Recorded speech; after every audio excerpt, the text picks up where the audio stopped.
and therefore I need to know if I'm going to be right or wrong. And that is James Gunn's Superman. Oh, boy. From top to bottom, ever since this movie was announced, the one question was, will James Gunn be able to understand and put out a convincing, legitimate story about Superman? And to this very day today, where we are now about 72 hours away, roughly, from the release of James Gunn's Superman, I have seen no evidence to tell me otherwise. I've only seen evidence to increasingly lower my expectations that this movie could be good. To the point where, and I've said this before, I'm not going to hide from this statement because I've said it many times. At this point, I'm not going to pretend I want this to be good.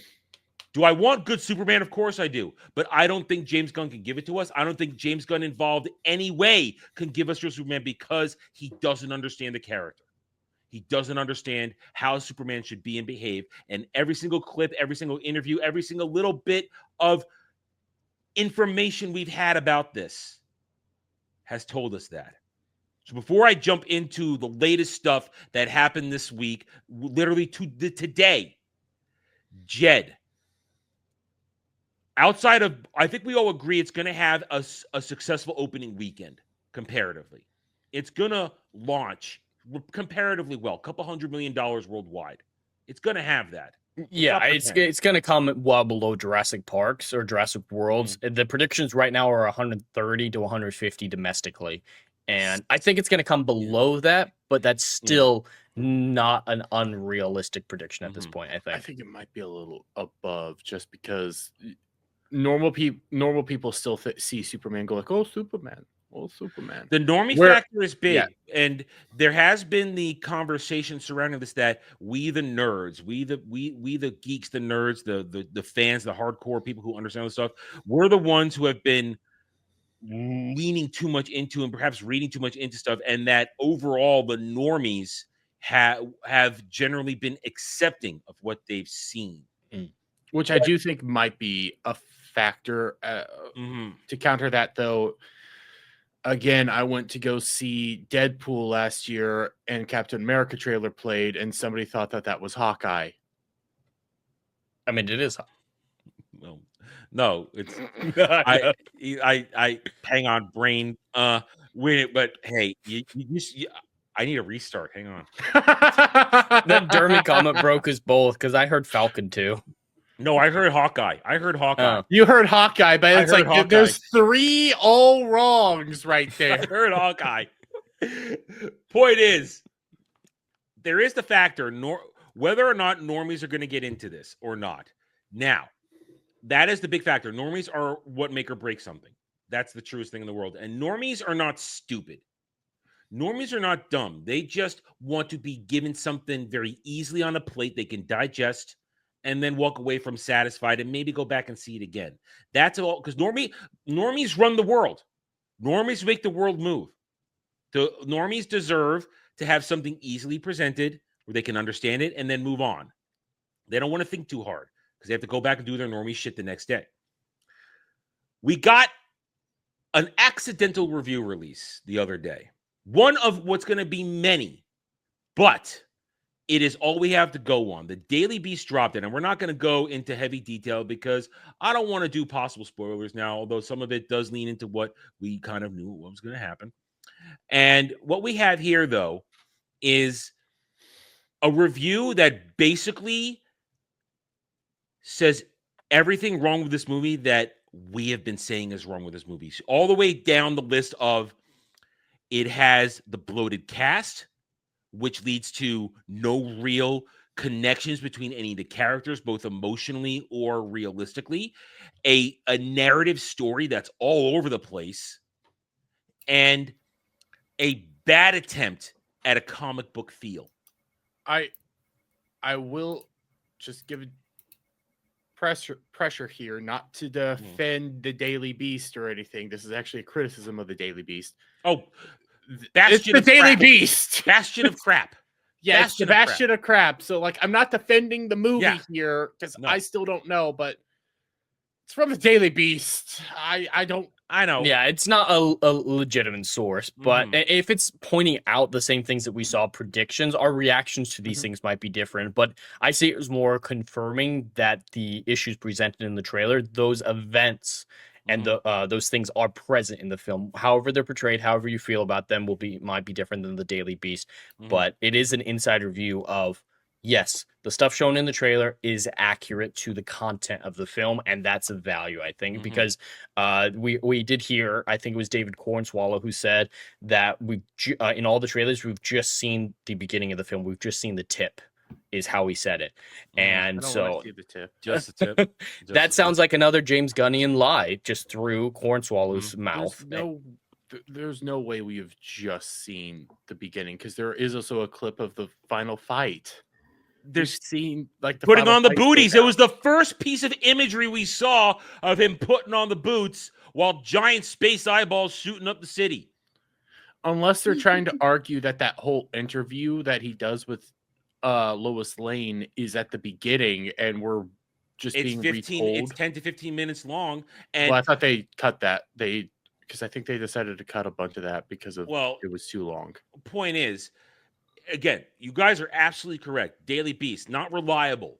But if you look at just what they're saying, like Jed just reaffirmed, they're hitting the bullet points of everything we've been criticizing from the trailer, saying it's in the movie.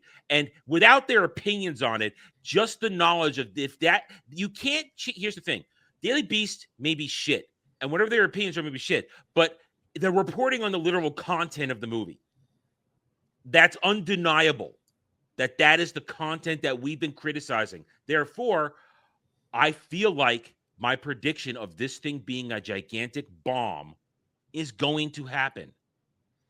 And with its actual costs of $300+ million, 363, 368, add in the marketing, surging towards $600 million. This movie needs to break $1 billion to hit the break-even zone. And you could start with like a 250 million worldwide premiere. That's not going to get you there. Oh, that's far from what it needs. If Rebirth ain't going to get there with 318 million start, and that's the one that has the best chance, no way James Gunn's Superman gets there. I think there might be a chance, just because I know normies don't really look at it that way, but Rebirth has like baggage to it. If normies are at least with some sense, they're going to be like, well, this is a new one.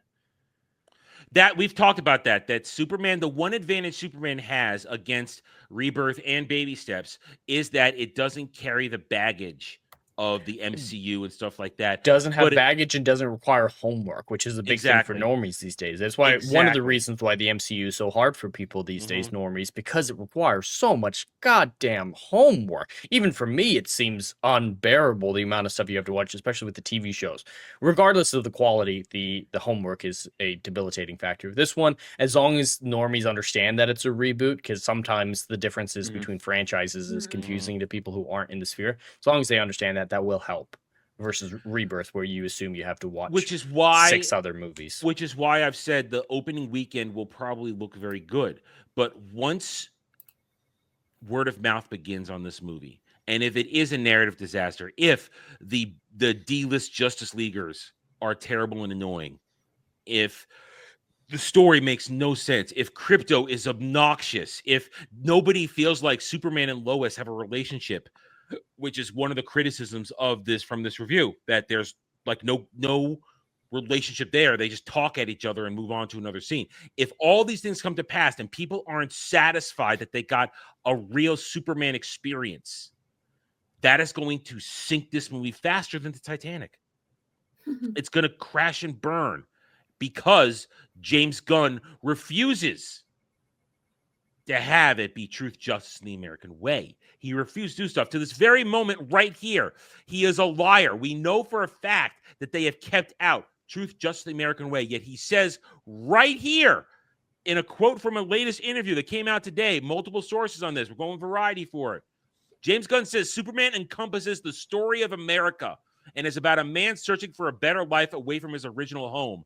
I mean, Superman is the story of America, an immigrant that came from other places and populated the country. But for me, it's mostly a story that says basic human kindness is a value and is something we have lost.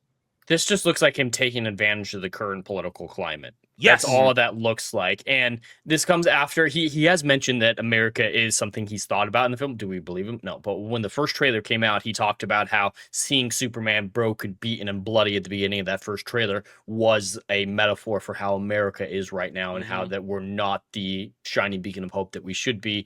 And just talking about how America sucks when that trailer came out, which is not what you want to hear leading up to a Superman movie. So yeah, this is just taking advantage of the thing to get like trending. That's all he is. He's always lying on Twitter to try to get trending, to create artificial marketing for the film, because I think he is one of those people who believes the disproven adage that all press is good press. That is not true, and I think it's still retarded that people still believe that phrase is true. It can be, but it's not guaranteed to be. So I think he's trying to live out that adage by doing everything he can to artificially create trending topics. But furthermore, all he successfully has done is shown himself to be a liar.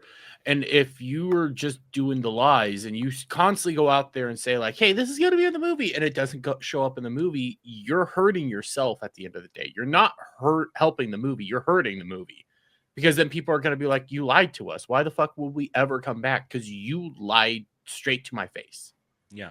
Yeah. And he did at one point in time say this movie will be based off truth, justice, and the American way, back when it was first announced. That's like then it's gone years away. ago. That's 2 years ago, man.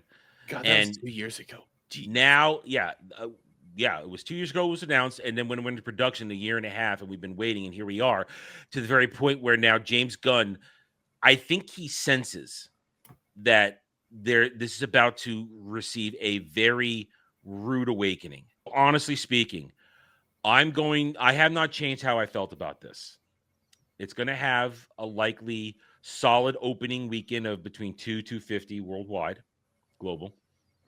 But in the end, once word of mouth goes around, I think because of the broken narrative this movie's likely to have, because of the fact there's too many characters that no one's going to be able to latch onto it, and the fact that if things are true, it's going to be a very superficial Superman, nothing deep. Nothing connect you to why Superman is great. The normies are going to reject this because they're not going to find anything to hold on to. So I think in the end, this thing notches between 550 and 650 in the end. That's what it notches. And that's a failure. That's a flop, because that will lose it at least $300 to $400 million, because the break even is going to be around $1 billion. So that's how I feel. Jed? I think you've hit it right on the head. It needs at least $1 billion to break even, 1.3 to justify its existence, and it's not even going to sniff that. And the 500 million range, I think, is a good point for right now. We really have to wait till the second week drop off, as usual, to see how much the word of mouth has affected this film. I'm thinking about a 250 opening weekend worldwide is kind of what I'm thinking, plus or minus a little bit. And then, yeah, you usually see the first weekend doubled. So 500 to 550 is a very apt prediction at this point, barring some massive backlash that destroys the word of mouth, which I don't predict. Or it's the greatest thing in the world. Yeah. And if it's the greatest thing in the world, then it wins. But Dermy. I think even if it's the greatest thing in the world, it still has a long shot towards $1 billion. Even if I'm going to be the guy that wants this movie to do well, just because there's been good movies that have come out that just don't do well. True. That's been something that we've been noticing a lot of as well. I think maybe 250. Part of me wants to say maybe 300 million, maybe, but that really just depends on, is it a good movie? And the problem with that is, like we mentioned at the beginning, that weird 2-day Amazon exclusive preview, that's going to hurt the opening, because that's a lot of people that are going to go see it and not pay for it. So that's going to hurt the opening. Dragon Lady, you want to weigh in or pass? I have no interest in Superman, despite the cute dog. But other than that, shut up! Shut up! You're disqualified. No more. You're done. All right. So yeah, no, you're done. Pulling the plug. Crypto is annoying already. And it Uncanny Valley is Yeah, hardcore it's a with fake that dog. It is there's no real dog in that movie. Everything Crypto is CGI. It's not a real dog. And we have Not even 2 Crypto. dog people on this panel. It's not even Crypto. You're both, and that's Dermy's point. We got 2 dog owners, and Dermy has been saying this since we got that reveal. It's not even the right breed, and that's a big deal to some people. So much ego from James Gunn. Oh, I'm from Missouri. Now Superman's from Missouri. There we Oh, go. Superman Careful. is most Careful. like me. Careful, he's gonna throw shit. Why? And he's from Kansas. Missouri's not Kansas. They might be right next to each other, but motherfucker, Yeah, go to the border and talk about the border wars with people. Yeah, go to Kansas City, see how much people like getting confused for one or the other. I don't think this movie makes it, and I think this causes the DCU to crash and burn at the outset because James Gunn's already talking Batman and Wonder Woman. I'm going to be looking at 2 Batman scripts this year. How do you not already have a Batman DCU script in your hand? Why doesn't he just? I've said to do this multiple times. Just go to the guy that did the Batman. I can't remember his name, and say, "Hey, your Matt sequel Reeves. is now." Yeah, Matt Reeves. Go to Matt Reeves and say your sequel is now just going to be incorporated into our Because James universe. Gunn didn't create it. That's why. And it's not that James would Gunn's make favorite. sense because that movie, I think it's okay. The Batman's fine. Like it's not a bad movie. I don't think it's a good movie though. But it didn't connect to the broader universe. It could easily slip into a cinematic universe. It doesn't contradict anything. Matt Reeves has openly said that he doesn't want to get to the mystical side of Batman, even though I think he was going to do like Clayface or Dr. Freeze in the next one. It's like, no, just connect it. And I know you don't want to do it, but let's just do it because then it's easy. You have your Batman, you have your universe, go with it. But it's not James Gunn's idea of Batman because remember, everything about the DCU is what James Gunn likes. It's not what anybody Damian else Wayne's coming right off the bat. Yep. I like which Damian Wayne, but stop. you haven't. How do you skip Red Hood and Jason Todd? How do you I was skip very Dick confused with that Grayson? as well. How do you skip Dick Grayson, Robin into Nightwing? How do you skip any of that? You And how do you Dick follow Grayson to logical get to Jason things? Todd and Red Hood. Or have a logical thing of give me a Batman movie with Dick Grayson, adult Robin, maybe make it that movie. You try just the Nightwing, and then give us Teen Titans. A good Teen Titans Good Teen versus Titans. that TV show that came out a few years ago. Hey, no, he's talking the live action. No. I'm talking to the live action We're TV not show talking from a about couple that. years. Where They made Titans. Starfire looked like a whore. Starfire was black. Yeah, no, she's orange. She's Tamaranian. She's orange, and she's to be bubbly fair, and beautiful. Yeah, she's beautiful. They do breathe more through their skin, but they went too far. Anyway, so it's James Gunn Superman. Find out in a few days. Tune in for my review, Dermy's review, and we'll talk about this between Ballbusters and here all next weekend. It's gonna be fun. It's gonna be exciting. Thanks for watching, everyone. If you enjoyed the video, hit that like button, subscribe to the channel. Check out my gaming channel at Renaissance Nerd Arcade and follow me on X Twitter under @TheRedNerd. Thanks again for watching. Take it easy.